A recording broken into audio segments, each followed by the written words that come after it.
Good morning to all the grade 12 learners that is watching this video.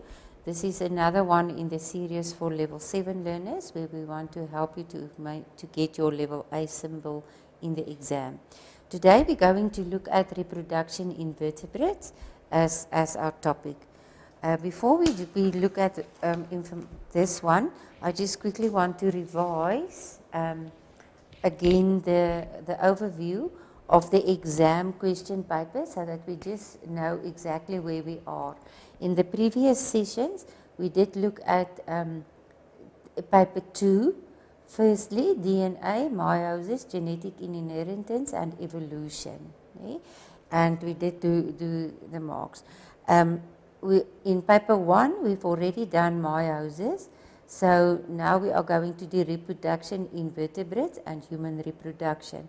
So just to give you an idea, the two of them counts together 25% of marks, or if we work 25% of marks, it is 37 marks out of 150.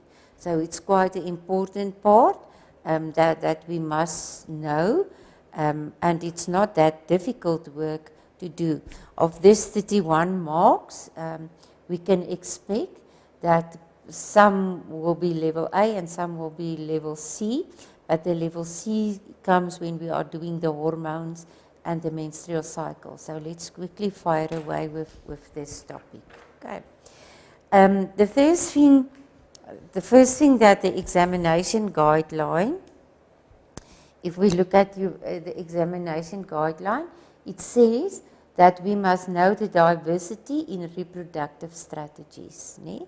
Then we must know the female reproductive system, the male reproductive system. Then we must know the characteristics of puberty. We must know the menstrual cycle, and it's here the menstrual cycle plus the hormones, which usually leads to our level 7, for our level 7 learners, where we get our higher cognitive marks. Then development of the fetus, gestation, and the role of the placenta. So here you can also see already the why, the why question coming in there. If we look at reproduction in vertebrates, I would suggest that again you study it out of Mind the Gap. Like I said in the first video, Mind the Gap is a free downloaded book that you can get from Tutong website or from the Basic Education Department website. It's a very important booklet because it was written by the examiners and it gives you a nice summary of how questions are asked. Okay. What is usually asked, I'm not even going to discuss it. Maybe I can just make one example in here. This is content, this is recall of content, and there should be 4 marks in an exam paper out of that. So we know we're going to get some definitions here. We're definitely going to get 2 definitions here. So to study these few definitions for 4 marks is really a must. We cannot do it. What sometimes happen, how can they ask these in a level, a more difficult way, in a difficult way which is expected for our level 7 candidates to answer. In the 2015 paper, there was a seahorse, and then there was an explanation that the male seahorse put its sperm in the water, and then the female seahorse swims around, past there, and some of the sperms fertilize the egg. So it was that one, and then it carried on and it said, but the seahorse father, the father looks at the babies. It looks at the babies, and when they are hatched, they can look after themselves. So it was combining 3 terms. So firstly, it means that the seahorse did do external fertilization. It also says that it's ovovivipary. The young eggs develop internally, and sorry, I lie. The eggs are laid. It's ovipary. The eggs are laid in the pouch of the seahorse male, and it's fertilized outside, and then it's put in that male pouch, and the male look after it. So it's ovivivipary, and then when they are born, they give parental care by protecting the young ones still. So that is the only way that we can come up with higher cognitive questions here, is by linking these terms. So don't be confused. It can be more than one definition. Then it says we must know the male reproductive system. Okay. The male reproductive system, again, like I said to you, this is mind maps of diagrams that is coming from the back of Mind the Gap. The only way that you will know, if you know the male reproductive system, is if you can label it, and if you can label it, and then the most important part for you is to say what is the adaptations of the different parts. Why does it have an acrosome? Why does it have an acrosome? Why does it have a tail? Why is the mitochondria in the neck? That is the why questions is our high cognitive question. So I'm not even going to discuss the build of the female's reproductive system, because I think it's almost more or less knowledge, but you must know it, otherwise you will not be able to answer the questions. Okay. The same with the female reproductive system. It's very important that you know the female reproductive system, that you know the correct wording, especially in Afrikaans. You must be sure that you use the correct wording. I just want to say this is the endometrium. The endometrium is this part, while this is the this is the endometrium lining. Okay, because sometimes the arrow shows there, and sometimes the arrow shows there. So if the arrow is on there, it's the endometrium wall. But if it shows there, it's the endometrium. Okay. We're not going to look at the build of this one because it's plain forward cognitive level A questions. So just to show you that it is really level A questions, here is out of some question papers. Study the diagram below, give labels for the following. Number A, the epididymis. Number B, the testis. Number C, the vas deferens or sperm duct. Okay. State one function of part A, direct recall of content, nothing more. Okay. The part of number A is to store the sperm cells. Now, look at this question. Look at this question. So this is straightforward content, but suddenly we come, explain the consequences for reproduction if part Y is surgically cut. So part Y, the vas deferens, is cut. So what is the consequence? What is the significance? Why is it important? It's important because it means that where the sperms are stored in the epididymis, it cannot go through, so it prevents childbirth. It's a reproductive way of preventing pregnancy. Okay. Then this one is also not a level A or B question. It's a more difficult question. Explain why it would still be possible for a HIV positive man to inject another person during sexual intercourse, even if part C is cut out. Okay. So why can a person with HIV still infect other people? Now, this is nothing that you learn. There's no answer of this in a textbook. But you must now figure out that because there's no sperms coming through, but there's still sperm fluid, nee? There's still sperm fluid coming through, nee? That the HIV is carried in any fluid of the body. So that is why it can be injected in there again. Okay?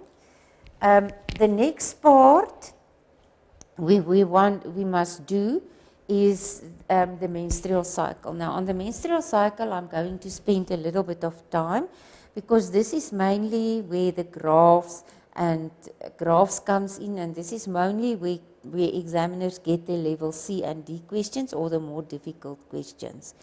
What is very important is that in a menstrual cycle, there are actually two cycles. There's a cycle that takes place in the uterus, and which we call the uterine cycle, and then there's a part, that second cycle, that takes place in the ovary, which is the ovarial cycle. Okay? Now the two work hand in hand, and the one influences the other one. But the one cycle tells us what happens inside the uterus. What happens inside the uterus with the uterus lining. And the other cycle tells us what is happening in the ovary. Okay, in the ovary. If we can start here, from day 1 to 7, so menstruation have taken place, we're on a new cycle. What happens in the ovaries? A new Graafian follicle is formed. I will show you now a better picture. A new Graafian follicle is formed. Ovulation takes place. When ovulation takes place, around about day 14, day 13, it secretes estrogen, which make the uterus lining to become thicker. So the uterus cycle starts round about when the Graafian follicle is formed. Okay? And we will now look at when the Graafian follicle is formed. And that influences the uterine cycle. When the day 15, when the Graafian follicle is released into the Graafian follicle released into the tubes of Fallopius, the Fallopius tubes, then we see that it secretes progesterone, and progesterone is the one that keeps the uterus lining thick. If no fertilization occurs, then the progesterone stops. The Graafian follicle gets smaller, and as it goes out, menstruation takes place. Now, there's a very important diagram that you can find in Mindcap that looks like this, which explain it very, very nicely, which explain the hormonal control very nicely in there. And if you are able to do this, you can answer any question. Okay. It says to us, this diagram have to do with hormonal control. In here. They say there are two hormones. Two hormones from the brain. And which specific part of the brain? From the pituitary gland, or some call it the hypothesis, the hypothesis in there. The two hormones that it secretes is LH and FSH. Okay, FSH. Now, FSH is the one that as soon as, this is day 0, as soon as a new cycle begins, the pituitary gland secretes FSH. FSH stands for follicle stimulating hormone. So it tells you exactly what it does. It stimulates the follicle to work. So what does it do? These hormones influence the follicle to start growing. The moment the follicle starts growing and an ovum forms inside of it, we call it's going to become a Graafian follicle. Okay. The other hormone, LH, the other hormone is secreted, but it remains more or less constant from day 1 till day, let's about around day 12 to 13. It became more or less, and then it suddenly peak. Okay, it suddenly peak. And how I remember which hormone peak is LH. Because LH I remember for release. Okay? It release. It release the ovum from the Graafian follicle, so it makes ovulation happens. Okay? So that is the two hormones that puts the cycle into play. Okay? Now, this have happened in the ovarium. Ne? Now this ovum is in the tubes of fallopius, and it's traveling there. Okay, but while it's traveling there, waiting to be fertilized, something still happens inside of the ovary. And what happens is a new organelle or a new thing is formed, and we call that thing corpus luteum. The other one that we must remember from the follicles is as the follicle grows, as it matures to become a Graafian follicle, it releases a hormone, estrogen. So ovum, estrogen, Graafian follicle. Remember, to get the ovum, you need estrogen. The estrogen, as this increases, so we call this is the ovarian hormones. So as the estrogen level increases, what does it do? It starts to build up the wall of the endometrium.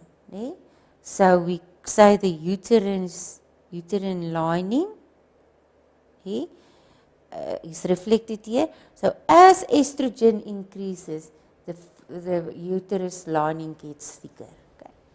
Now the ovum is released. Okay. LA have played its role, FHS has played its role, so it's stabilized, it's just there, it's not playing any role.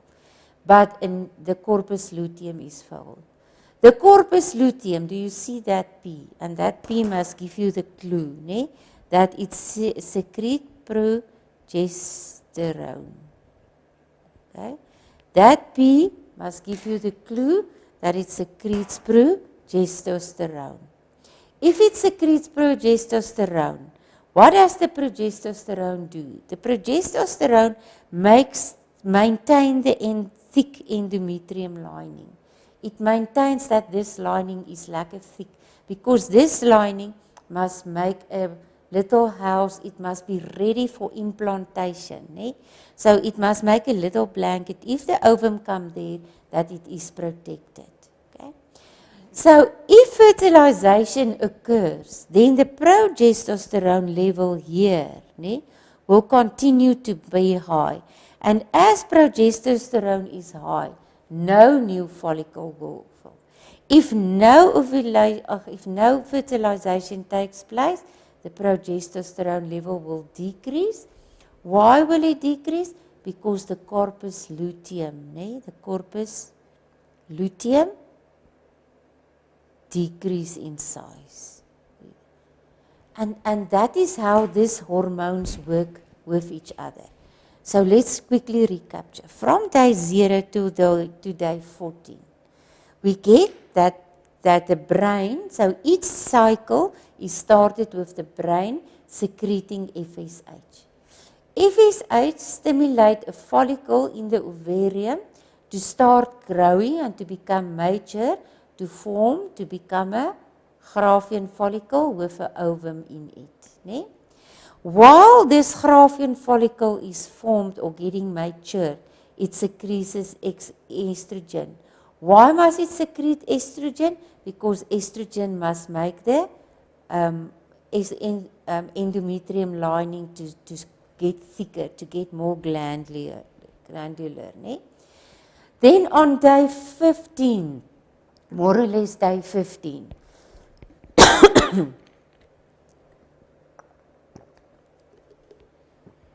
more or less on day 15, LH is released from the brain. So the brain released LH. What does LH do? LH causes ovulation. So that peak always shows you ovulation. Eh? This one that's higher there shows you the Graafian follicle is growing. When the Graafian follicle is there with its ovum, it starts getting lesser. Ne?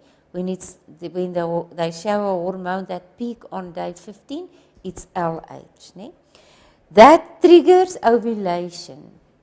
If ovulation is triggered, ne, then a corpus luteum is formed. So the corpus luteum is the Graafian follicle without the ovum.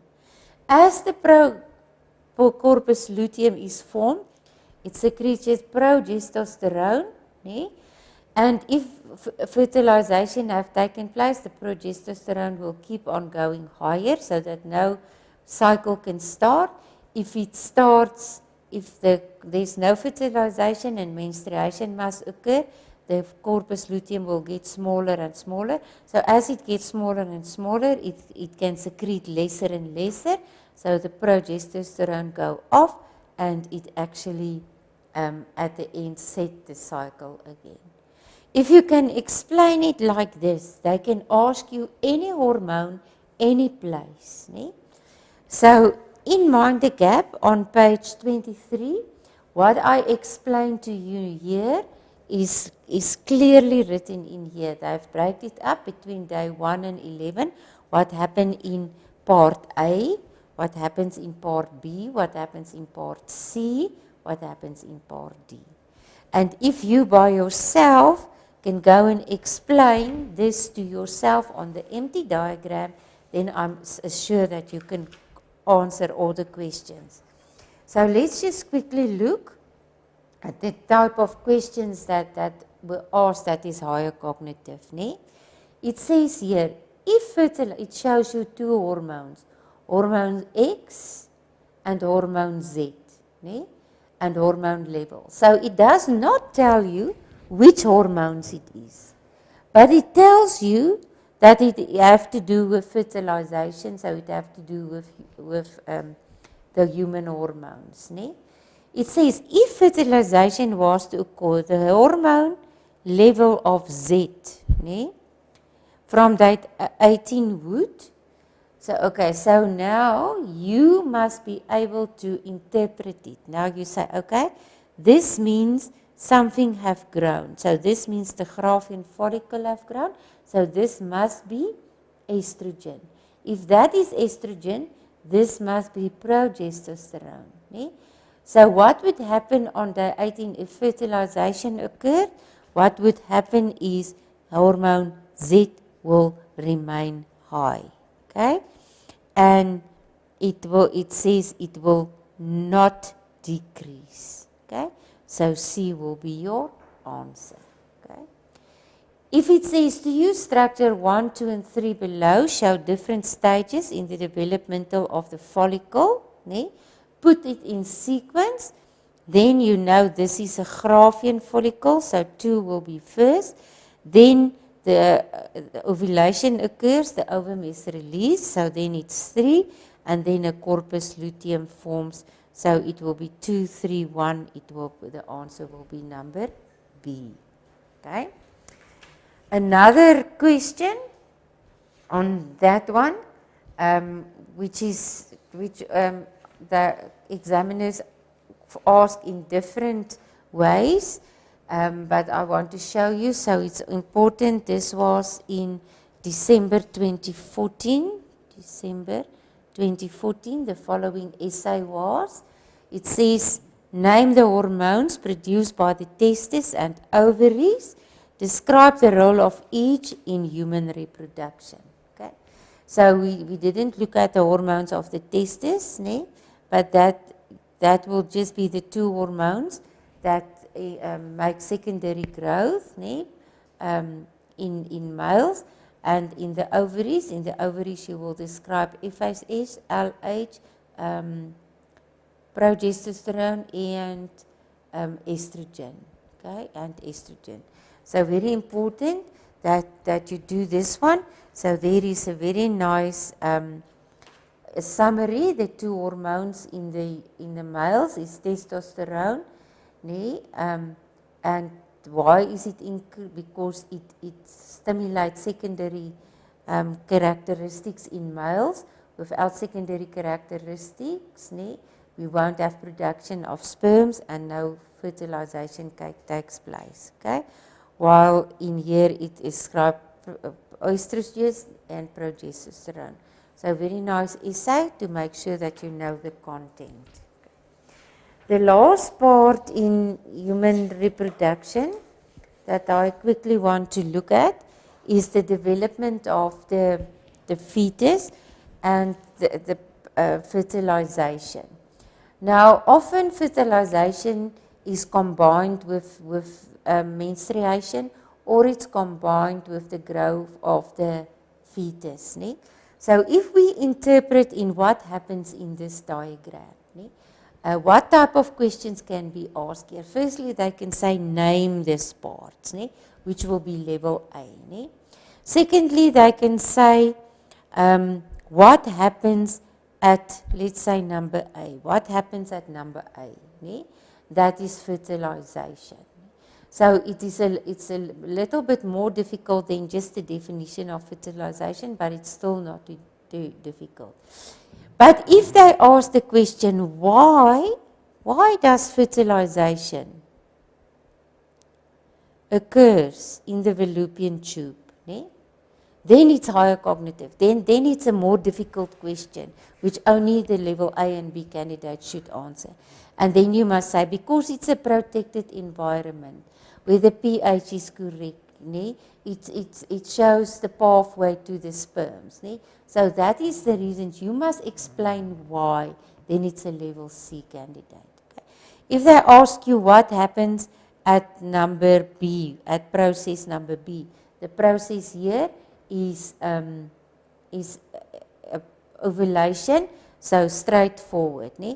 If they ask you, what do we call, if there was another diagram like this, and they say to you, what do we call this part? What do we call this part? You must know it's the Graafian follicle. Okay, you must know it. But if they ask you why, that's higher cognitive. That is for more difficult. Why? Because the ovum is present. You can still see the ovum is present inside. If they say to you, in this one, they make the Graafian follicle smaller like this. I just want to draw it here. They're smaller like this. And they ask you, in this diagram, or use evidence from this diagram, to show that pregnancy have not taken place. What will you say? You will say, if we look at the Graafian follicle,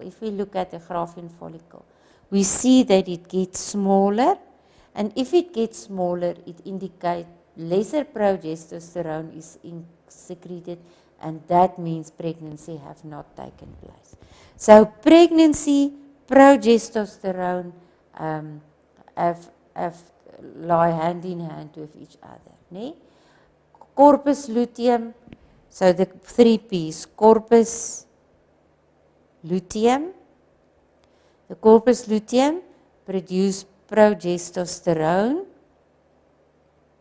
The progesterone influence the uterus lining. It maintains it to be thick, and so it indicates to us whether pregnancy have taken place or not taken place. Okay. So very important.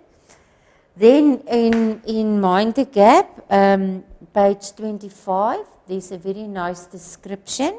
Yeah, there's a very nice description of implantation, of what happens to the fetus when implantation takes place. Yeah. Then typical questions will be, I want to show you the one that was in March 2015. In March 2015, they said the unicellular zygote undergoes many developmental changes until it becomes a multicellular fetus, nourished and protected by the mother. Describe the changes that allows the zygote to eventually develop into a fetus, and describe how this fetus is nourished and protected. Now, what is important here is that you must know when do we call it a zygote and when do we call it a fetus. Okay? So if we look at this memorandum, it says to us the zygote divides by mitosis to form a ball of cells. So the moment that it's still there, it is still a zygote. Then as the zygote develops into a ball of cells, it becomes a marula. It becomes a marula. Okay, we call it a marula, ball of cells. If the ball of cells starts shaping to get a mouth and a back, a mouth and an anus, we call it a blastocyst. Okay, and the blastocyst attached to the uterine lining. And then it implants and it starts to grow. And when it starts to grow, so only when it's already implanted and it starts to grow, we call it a fetus. Okay. So higher cognitive questions that can be asked here is to say to you, name the two umbilical arteries.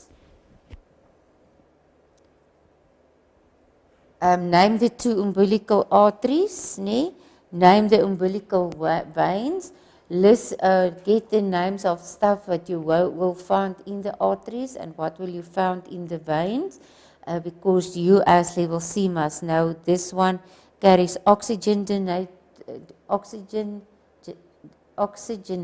blood, so it have all the oxygen and food in it, while the arteries carries out deoxygenated blood, carbon dioxide, and all the rest that is not used, the material that is not used for feeding.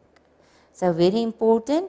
So knowing the implantation is level A, but knowing what the different stages is, how it fits in, when do we call it a fetus, when do we call it a